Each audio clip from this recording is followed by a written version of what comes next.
আপনারা যদি হোটেলগুলোতে বড় বড় কাচের ডিসপ্লেটের বদলে কলা পাতা অথবা শালপাতার পাতা যদি ইউজ করেন, আজকাল এগুলো হচ্ছে খুব ভালো।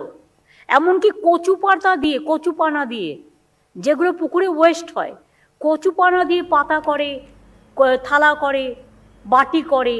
ইটস এ ইউনিক, মানে লোকে পছন্দ করে। আগে তো জানতাম না, এ তো বিশাল বড় ভাবনা। যা, আমার পুকুরের কচুপানাগুলো সব চুরি হয়ে যাবে, গাদ দিতে হবে। চ আমি আম্বানি হবো। বদনা বাক্যের চরে বদনা, বোকা চোদা, ছোট আমার কচুপানা কোথায় গেল? সব চুরি হয়ে গেছে। আমার কচুপানা একটাও নেই। যা কোথায় গেল, কি হবে? এইটুকু আছে, আর কোথায় গেল বাকিটা? ওরে বোকা চোদা, এই তো গরুতে আমার খামার একসাথে পোদ মেরে দিয়েছে।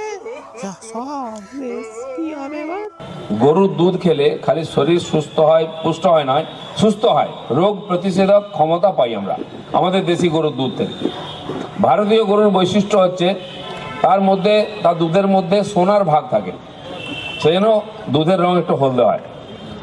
আর আমাদের দেশের গরুর যে ঝুঁট থাকে না, কুঁজ থাকে, বিদেশি গরুর মধ্যে সেটা থাকে না। তাদের পিঠটা সমান মোষের মতো।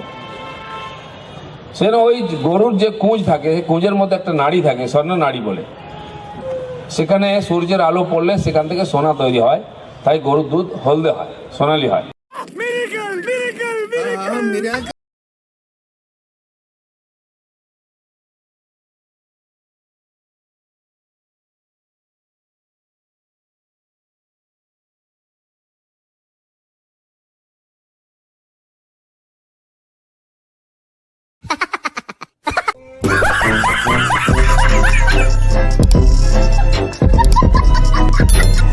Ha ha ha ha!